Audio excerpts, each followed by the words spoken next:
28-7 Rush as we head to the fourth quarter. Welcome back to B. Digger Stadium. I'm John Beltran with Dave Urick. And as well as the offense has played in this game, Dave, this has really been about the defense because they've been more consistent considering the offense struggled in the third. You bet. Coach Creighton's defense they're holding their running game to almost nothing. It's hard to believe, considering the tremendous offensive output that Faith Christian double wing has every year. 1st and 10 for the B Diggers at the 33-yard line. Handoff, Weiser running left, and he is stacked up after a gain of 1, maybe 2, to the 34-yard line as Faith Christian defensively has really come to play in this second half. 2nd down and 9, but again, as long as the B Digger defense can match the Faith Christian defense, no big deal. You bet, and as long as the football is close to the middle of the field like it is right here. For great family entertainment, check out Fire Lanes, 220 Cambridge and Brush. Walk in or reserve your time at Fire Lanes today. 2nd down and 9 for the B Diggers. They're at their own 34-yard line. Receivers split left and right.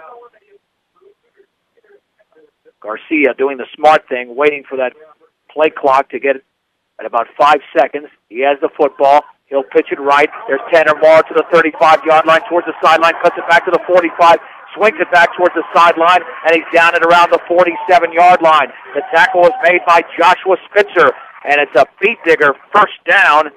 And for Tanner Morrow, that'll be a gain of 13 yards in the play. Well, it was just a perfect pitch out there to him. Once he got the football, he had that open field, and he stopped and cut back, enabled him to pick up another 7 yards. And stayed in bounds. Oh, it was beautiful. I mean, clock's running. Exactly. We're at 10:49 to go in the game. 1st and 10 for the B Diggers at their own 48-yard line. Garcia's just waiting. He's looking at the official now. 4 on the play clock. Garcia gets the play off, turns around, hands it off to Weiser on a little bit of a delay. I don't know if that was on purpose. He's across the 50, and he spun down at around the 47 of Faith Christian. Looked like a little bit of a busted play, but it still went for 6 as Jordan Haas made the tackle. Yeah, it was like he was surprised to get the snap. I think there might have been a little bit of confusion on the count. But nonetheless, good things happen to good people, and we were able to make something out of a bad play. I think there's a sense of, I don't know if it's urgency, but a sense of necessity for the B Digger offensive line to reestablish themselves because the third quarter, the offense was out of sync, and that includes everybody. 2nd down and 4 for the 46-yard line of Faith Christian. Kukas is in motion to the left. Garcia is going to hand it off to the deep man, Seawald, over the middle to the 40.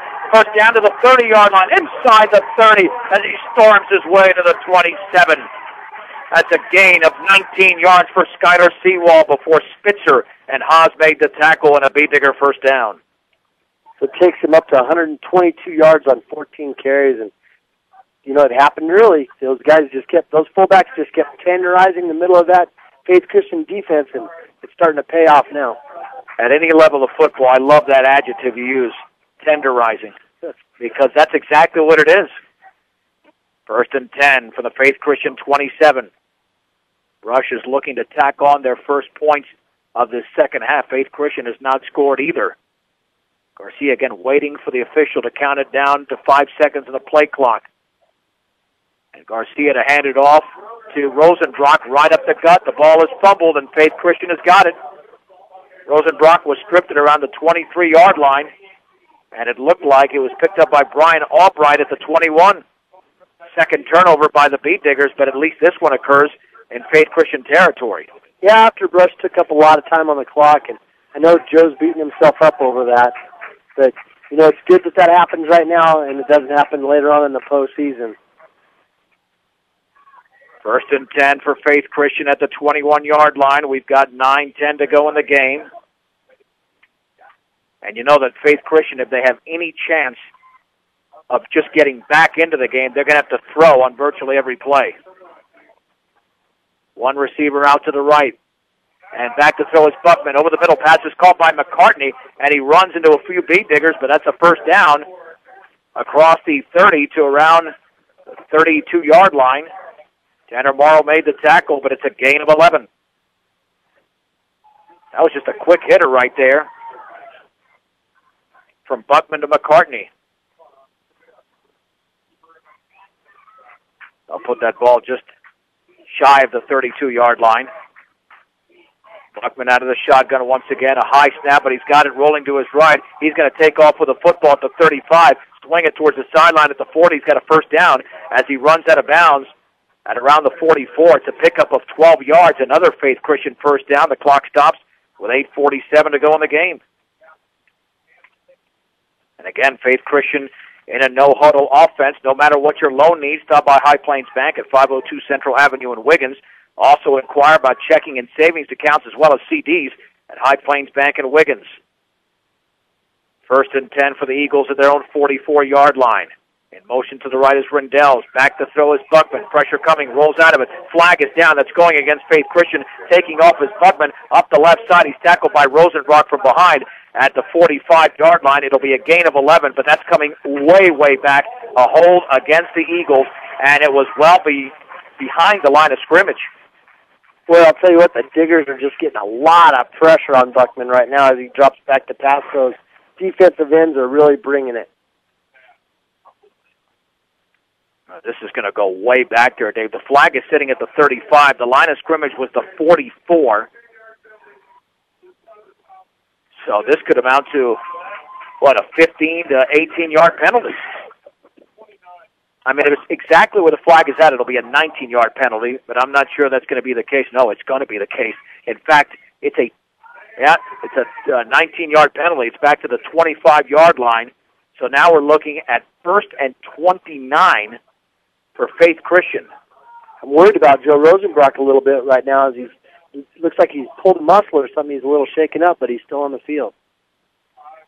Buckman, back to pass, pressure from the backside, throws out of it, down the right sideline, the pass is incomplete. It looked like Nathan Rendells had a little bit of a step, but it was a very short one on the Beat Digger defense at the 44-yard line of Brush, 2nd down and 29.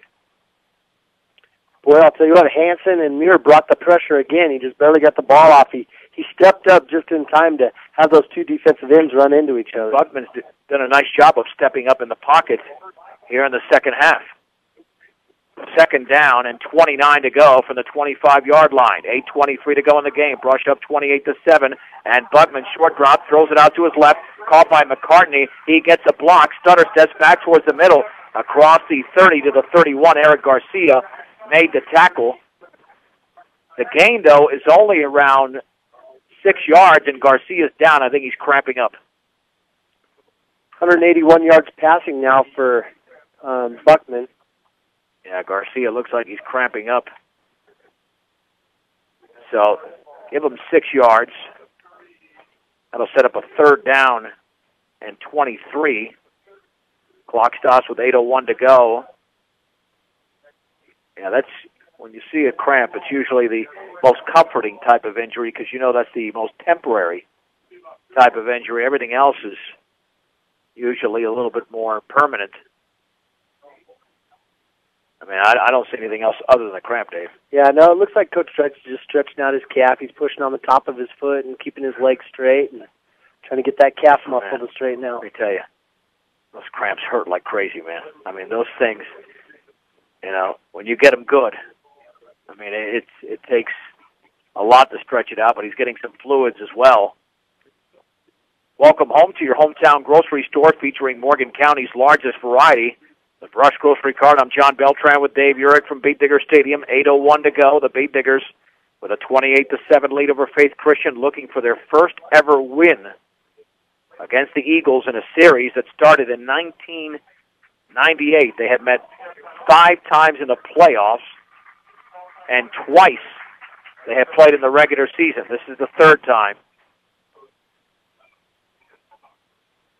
So it's 3rd and 23. The ball's just outside the 31-yard line of Faith Christian. They've got to get to the Brush 47. And the clock will restart because it's an injury timeout and nothing else. Shotgun formation. Buckman rolling to his right. Spins. Rosenbrock coming from behind and trying to bring it down. Throws on the run, and that's going to be incomplete. I think Orrin Toole was the intended receiver at the 34-yard line in front of the Faith Christian bench. But Rosenbrock and Hansen were chasing him down with a lot of speed. Well, they were just bringing all kinds of pressure, aren't they? Rosenbrock was hot on his trail, and then Hansen's the defensive end over on that side, and he just never let him outside his containment. He made him run backwards. If he was going to get around him, Shea made him run backwards. Evan Marshall the punt. 7:54 to go. Dave, I would have never predicted we'd go this deep into the second half with neither team scoring. You know, both defenses really dialed in on these offenses and shut them down, including Brush against their passing attack, really. Perfect snap. Marshall gets it off. That's a gorgeous end-over-end punt headed towards the Brush sideline. It's out of bounds. The Beet Diggers should get that beyond their 30. It's being walked up to around the 33. And that's where the Beet Diggers will start, and that's a punt of 35 yards. Might give them the 34. And Faith Christian takes a timeout, maybe just for a rest, because normally you don't take a timeout in between possessions if you're managing the clock. Yeah, I'm not sure. It's awkward that they took that timeout. I don't know if they're just trying to get a couple other guys out there on the field or what the deal is, but you could see that they still have their three big defensive linemen out there getting ready to set up in the middle. You know that Brush wants another score here. I mean, but at least the offense was productive on that last possession. Hey, absolutely. You know, even though we're winning the game, it looks like we're going to win the game. Looking at the playoffs, we need to make sure that they have a taste in their mouth that we pounded them. And so right now it's really important that they're playing for the playoff game for the next time, you know, that they're setting the tone for that game already. 1st and 10 at the 34-yard line. Backs are split. Garcia will hand it off to Seawald, running left across the 35. He corrals that football as they try to strip him at the 40-yard line, but it's a gain of 6 for Skylar Seawald. And Brian Albright made the play. It'll be 2nd down and 4. And by the time the next play begins, we'll be approaching 7 minutes. Over 8 yards of carry for Seawald now, 15 carries, 128 yards. He remains in the backfield along with Joe Rosenbrock on 2nd down and 4 for the 40. Garcia waiting for that play clock to get down once again to 5 seconds. Under center, Garcia will pitch it right to Rosenbrock, swings it to the outside, tries to get around a defender, stutter step to the 45, and then he's knocked down near midfield as looks like the ball is loose. But no, they're going to give it to Faith Christian. The ball is loose. And it's recovered over there along the sideline by Joshua Spitzer, either at the 50 or at the Faith Christian 49, so Rosenbrock fumbles for the 2nd time in the game. Going for extra yards, he does pick up 10 yards. I got to believe he was fighting to try to stay in bounds as well to try to keep the clock running. But, you know, those Faith kids have really been working at trying to strip that football, and Joe's going to have to make sure he learns from this, that when the guys are coming in, they're starting to pile on, you got to wrap that ball up with 2 hands, not just one.